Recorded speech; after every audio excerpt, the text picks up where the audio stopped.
अस्सलाम वालेकुम फ्रेंड्स, आप देख रहे हैं हमारा YouTube channel Al Makka tech and business hub. तो दोस्तों, आज है संडे का दिन और संडे को हम आपके साथ लाजम एक अदद एजुकेशनल पॉइंट जो है वो शेयर करते हैं ताकि आने वाला पूरा हफ्ता उसमें कवर हो सके।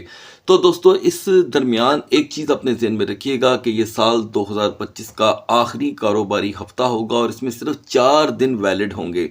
इन 4 दिनों में कौन कौन से इवेंट्स यानी कि अमेरिका की जानिब से जो बड़ी अपडेट्स आएंगी वो मैं आपके साथ शेयर करूंगा। और एक आखिरी दिन बहुत अहम होगा, उसमें क्या और कौन सा डाटा आएगा इस पे भी हम बात करेंगे। आफ्टर दैट हम मार्केट का रुख इख्तियार करेंगे और अपडेट्स जो है मैक्सिमम आपके साथ शेयर करने की कोशिश की जाएगी। तो दोस्तों, ऐसे में आपने क्या करना है, वीडियो को करना है लाइक, चैनल को करना है सब्सक्राइब। अगर आप चाहते हैं कि आने वाले दिनों में आपसे हमारी किसी भी कैम वीडियो का नोटिफिकेशन मिस ना हो तो बेल आइकन के बटन के साथ साथ ऑल के बटन को भी क्लिक कर दीजिएगा। इससे पहले दोस्तों हम आगे बढ़ें, मेरी आप तमाम दोस्तों से रिक्वेस्ट है कि वीडियो की स्क्रीन पर जितने भी डिस्क्लेमर दिए जाते हैं उसे ज़रूर स्टडी किया करेंगे। उतना ही ज़रूरी है जितना ज़रूरी आप मार्केट की खबरों को हासिल करना समझते हैं। और कोई भी अपडेट आपके लिए फाइनेंशियल एडवाइस नहीं हुआ करती, just only for the education purpose. तो दोस्तों, इस हफ्ते की अहमियत इसीलिए ज़्यादा है कि ये इसके बाद तकरीबन 2 हफ्ते की छुट्टियां हमें देखने को मिलेंगी all over the world. America, Canada और उसके बाद यूरोप के 44 टू 48 कंट्री, ये सभी यहाँ पर पूरी तरह ऑफ होंगे और यहाँ पर ऑन एंड ऑफ मार्केट का रुख हमें देखने को मिल सकता है। 22 दिसंबर से आगाज़ करेगा दोस्तों ये हफ्ता। पीर वाले दिन एक प्राइवेटली जो CME गैप का जो मंजर होता है, जिसमें जुमे, हफ्ते और इतवार का वॉल्यूम सामने आता है, वो हमारे सामने आएगा। ठीक है जी, ये आप स्क्रीन पे देख रहे हैं। ऑफिशियली इधर कोई डाटा नहीं है, नॉन शेड्यूल। हम उसके बाद जाएंगे दोस्तों 23 दिसंबर में बड़ी रिपोर्ट आने वाली है 23 दिसंबर को दोस्तों, GDP की। अच्छा, आज के दिन का ये जो एजुकेशनल पॉइंट है ये इसीलिए इतना ज़रूरी होता है कि अगले हफ्ते को हम अब अल्हम्दुलिल्लाह फोरकास्ट के तौर पे आपके साथ शेयर कर लेते हैं। ठीक है जी, उम्मीद है मुझे कि आप फोरकास्ट को भी समझते होंगे। अच्छा, और यहाँ पर मैं आपको बता दूं कि वो हजरात जो दुबई में रहते हैं या सऊदी अरब में रहते हैं या अमेरिका में, वो अपने अपने मुल्क के हिसाब से पाकिस्तान टाइम अगर मैं यहाँ पर जो भी शेयर करूं उसमें से उसको प्लस माइनस कर लिया करें। तो दोस्तों, 23 दिसंबर को GDP आएगी US की। ये बड़ी ज़बरदस्त रिपोर्ट होगी, यानी कि डिलेड रिपोर्ट है Q3 की। Q3 में क्या आता है, सितंबर तक की रिपोर्ट।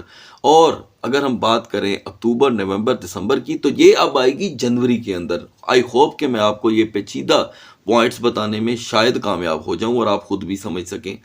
अच्छा, इसके साथ साथ एक और रिक्वेस्ट है कि अपनी कीमती राय आप कमेंट सेक्शन में ज़रूर दीजिएगा इस बारे को लेकर कि साल 2025 के अख्ताम तक BTC कहां आप देख रहे हैं प्राइस वाइज।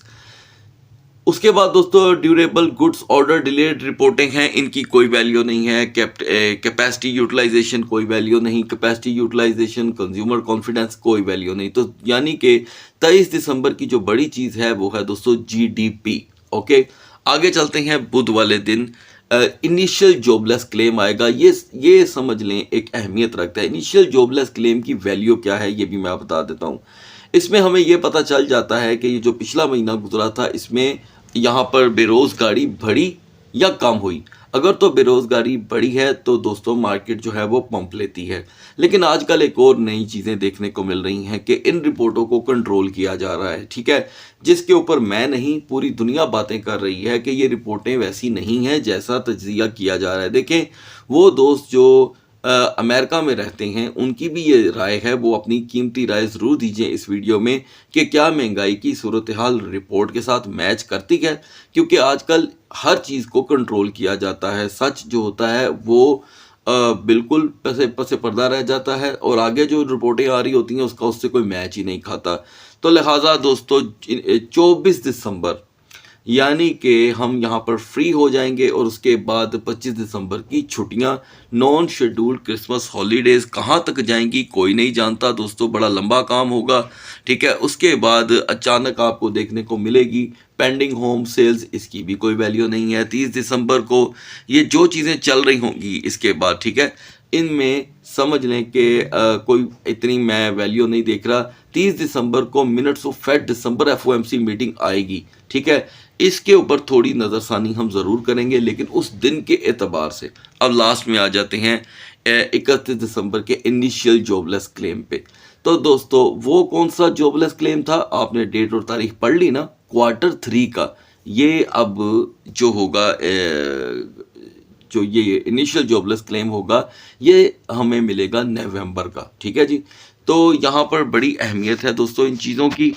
समझ लें इस हफ्ते में जो दो जॉबलेस क्लेम आएंगे इनके ऊपर मार्केटों में बड़ी हलचल होने वाली है। अच्छा, ये मैं आपको बता दूं कि ये बात चली जाएगी 31 दिसंबर पे, यानी कि अगले हफ्ते पे। इस हफ्ते में ये काउंटिंग नहीं होगी, इस हफ्ते की काउंटिंग सिर्फ हम यहाँ तक देख रहे हैं, यानी कि करीब 25 दिसंबर तक, ठीक है। तो खैर उनको जिनको मैंने पहले से ही डिस्कस कर लिया है वो हम नेक्स्ट वीक पूरी तरह डिस्कस करेंगे, लिहाजा ये हफ्ता क्लोज होगा 26 दिसंबर पे, ये जो डेट आपके सामने है।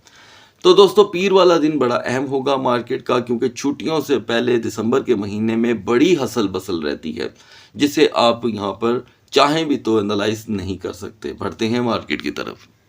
लास्ट 12 आवर में बड़ी तब्दीलियों में से एक तब्दीली है दोस्तों, यहाँ पर मार्केट कैपिटलाइजेशन थोड़ी सी अपर लेवल पे मूव हुई है, लेकिन इंतहाई स्लो रफ्तार के साथ। और अगर हम डोमिनेंस को देखें तो 0.10% की कमी। टॉप ट्रेंडिंग के अंदर हमें यहाँ पर इंटरनेट कंप्यूटर, ICP और यूनिस्वैप देखने को मिल रही हैं। और अगर इनको हम सही नज़रिए से देखें या तरीके से देखें तो ये अभी अपनी खोई हुई पोजीशन को यहाँ पर हासिल करने की कोशिश कर रहे हैं। तो व्यूवर्स ने जो डिमांड की थी, जिन टोकन्स का तज्जिया यहाँ पर मांगा था, उन पे हम ज़रूर बात करेंगे। तो दोस्तों BTC और इथेरियम को हम लास्ट में डिस्कस कर लेंगे, क्योंकि इनमें अभी कोई ख़ास तब्दीलियाँ देखने को मिली नहीं हैं। अलबत्ता 88,500 पे यहाँ पर मार्केट पहुँच चुकी है। इसके ऊपर स्टे करना और सेकंड ट्रेडिंग सेशन तक इसको लेकर जाना बड़ा ज़रूरी होगा। आगाज़ करेंगे हम दोस्तों फंडामेंटल से, जिसमें सबसे पहले BNB ने यहाँ पर 850 को फाइनली ब्रेक किया दोस्तों, आपने देखा, और 846 से बाउंस बैक मार्केट कर गई। यहाँ से हमें एक आइडिया ये मिलता है कि मार्केट जो है 850 पे कोई खासा यकीन कर नहीं रही, और ये जो रोटेशन है ये BNB की कंसीडर नहीं की जाती, क्योंकि BNB कभी भी 8 to 9 की रोटेशन नहीं रखता, बल्कि सो ऑफन 30 to 45 तक की रोटेशन रहती है। एनीवे यहाँ पर थोड़ी सी जो पोटेंशियल क्रिएट हो रही है, हमारा 855 से 858 तक का स्टे BNB को 865 की रेजिस्टेंस दिखा सकता है, और सपोर्ट 850 की ही रहेगी जो कमज़ोर है। नाउ XRP स्टिल दोस्तों 1.95 प्लस होने से इनकारी है। जब तक हम इसे यहाँ पर रेजिस्ट नहीं कर पाते एक स्पेसिफिक टाइम के मुताबिक, अभी XRP की मूवमेंट स्लो रहेगी। सोलाना ने फाइनली यहाँ पे 125 को ब्रेक किया, और फौरी तौर पे इसे उसने रिकवर भी कर लिया। अब इसकी रिकवरी के बाद मैं देख रहा हूँ कि सोलाना अनमूव है, इसलिए 125.50 ही इसकी सपोर्ट कंसीडर की जा रही है, जहाँ पर जो कि है वक्ती तौर के लिए हम 128.50 तक की रेजिस्टेंस देख सकते हैं, जिसके चांसेस हैं, ठीक है। और अब आते हैं दोस्तों कार्डेनो की तरफ। फाइनली ADA ने अपने एतबार के तोड़ने की हद कर दी, इसने 0.3750 को भी ब्रेक कर दिया है, और अब तक की अपनी वीकर जोन में ये एंटर हो गया है। ओवरस्टे 0.3710 का हमें 0.3680 तक यहाँ पर लेकर के जा सकता है, लिहाजा मैं उन्हीं को डिस्कस करूंगा जिनकी व्यूवर्स ने डिमांड की है। अब आते हैं डायरेक्टली यूनिस्वैप पे।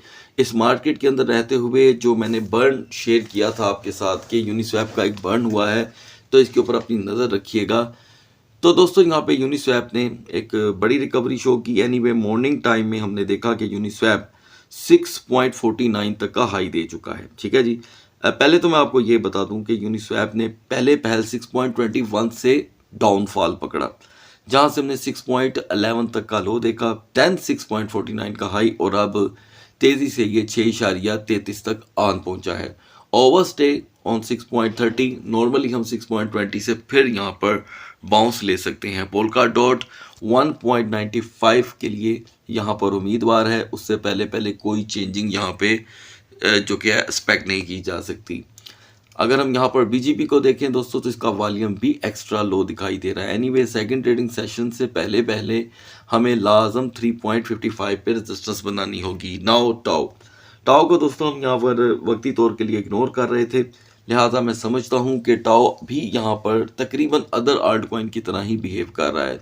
220 से सेवरल टाइम ये बाउंस ले चुका है, तो 220 को इसकी एक वीकर सपोर्ट वक्ती तौर के लिए कंसीडर किया जा सकता है। नाउ ICP दोस्तों आपको याद होगा ICP का मैंने एक वीडियो में पूरा तजिया आपके साथ शेयर किया था। उसमें 2.80 से 2.90 की सपोर्ट बताई गई थी और स्ट्रॉन्गर सपोर्ट 3.10 से 3.20।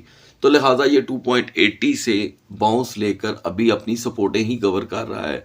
तो रेजिस्टेंस इसकी तब कंसिडर की जाएगी जब ये 3.20 को परमानेंटली यहाँ पर क्रॉस कर देगा। सो गाइस अब बढ़ते हैं BTC और इथेरियम के candle chart. Guys now we are on the chart of BTC और मिडनाइट में जो हमने यहाँ पे बुलिश कैंडल देखी उसने कम से कम BTC को यहाँ पर 88,000 पे होल्ड किए रखा, जिसकी बदौलत हम देख रहे हैं कि हम 88,500 के करीब पहुंचे हुए हैं। लेकिन लास्ट 12 आवर की परफॉर्मेंस को इतनी जो कि है स्ट्रॉन्ग नहीं है। हम इन्हीं लेवल को लेकर अब सेकंड ट्रेडिंग सेशन में एंटर होंगे तो ही कुछ फाइनल होगा। तो दोस्तों संडे की अगर हम हिस्ट्री देखें साल 2025 की, तो साल 2025 के हर संडे में शाम 7 बजे के बाद मार्केट ने मूव किया है। ठीक है, आप हिस्ट्री ज़रूर देखिएगा। और आज यकीनन अगर हम 88,500 88,800 को लेकर ही इसी सेशन में एंटर हो जाते हैं तो वॉलेटिलिटी तो दोस्तों आएगी। और जैसे कि मैंने मिडनाइट में भी जिक्र किया था कि एक अपर शेडो देखने को मिल सकता है और यहाँ पर सपोर्ट अभी भी 85,000 की ही है। ज़ाहिर बात है BTC के प्राइस बहुत हाई हैं, तो 3,000-3,500 की जो वॉलेटिलिटी है वो एक नॉर्मल सी बात है।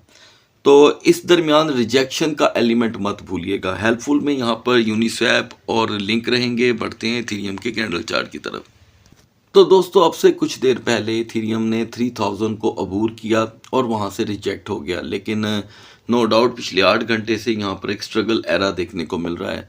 तो अगर हम 2990 पे ओवरस्टे कर लेते हैं, यानी कि सेकंड ट्रेडिंग सेशन तक चले जाते हैं, तो इसमें कोई बड़ी बात ना होगी कि इथेरियम 3020 से 3050 की रेजिस्टेंस हासिल कर लेगा और ज़रूरी होगा कि अगली कैंडल को यहाँ पर वॉच किया जाए। अब आते हैं डाउन साइड की तरफ।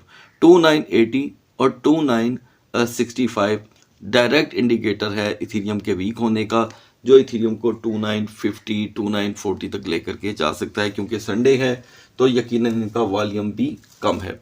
और हेल्पफुल में अभी यहाँ पर हमारे पास सिर्फ KCS है और HNT। सो गाइस अगली वीडियो तक अल्लाह हाफिज़।